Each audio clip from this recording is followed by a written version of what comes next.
Good evening, everyone. Big up. This is Rich from Eagle Eyed Football, and just quickly a massive big up to Chall. Aaron's doing great stuff, obviously on this channel. So continue to support him. Great stuff with Doncaster Rovers and football in general. So please, obviously, make sure you subscribe and follow him on all his platforms. But he's asked me to quickly just talk to you about our upcoming FA Cup game against Everton. I'm a Crystal Palace fan, for those who don't know. Look, we've obviously picked up 5 points from the last 15 available.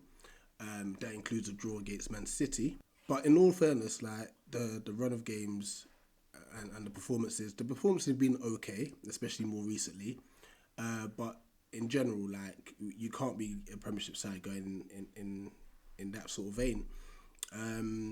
Dropping, I think after we had beaten Brentford, but before that, our only home win of the season was at home to Wolves, and that was in like August, September. Which isn't good enough. And you could say managers have been sacked for less. So it's definitely not good. Obviously, our away form's what's really carried us up the table, even though we're not where we would like to be.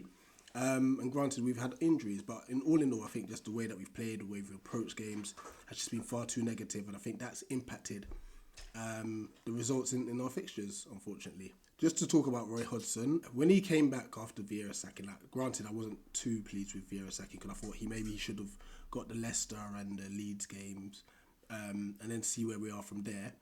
But then I did understand why he went to an extent. If things were happening behind the scenes that weren't good, it is what it is. You've got to obviously make sure that you're keeping your players happy, and obviously just making sure you're conducting yourself in the most appropriate manner. We thought that was it. We were going to move on. We're going to get a new gaffer in and try and obviously make that push for top 10 and maybe even Europe, because we have got the squad to do so.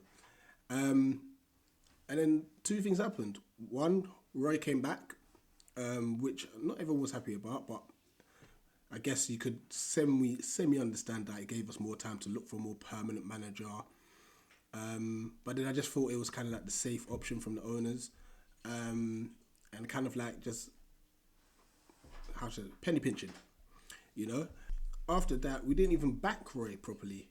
That was then the bigger issue. So knowing that we had injuries, there were certain positions that we needed to cover. We lost obviously Wilfred Saha, and yeah, it's just a massive shame that Roy didn't get backed. And obviously, when you see the way we're playing football, it's just far too negative, and we've got such influential players in our squad.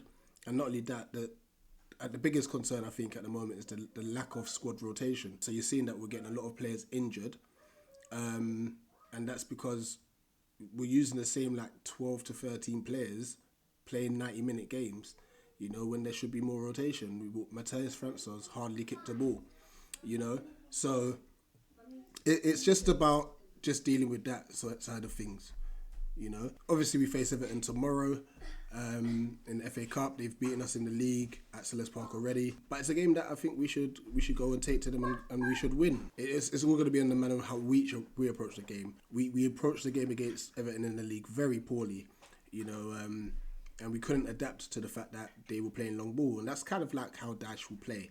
He will probably like set his stall to be very physical, obviously, and just be direct.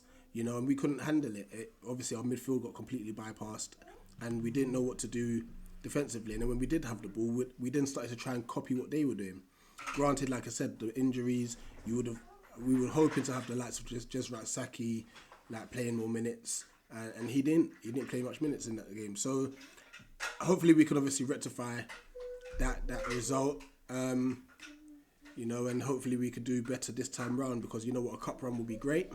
But we've also got to think about our league position as well. But going in tomorrow, I'm optimistic, and I'm going to say 2-1 Palace. So, yeah. Now, big up Chall again for the opportunity to obviously share my viewpoints on tomorrow's game. And all I can say now is fingers crossed, and up the Palace. This is Rich from Eagle Eyed Football. Appreciate your time.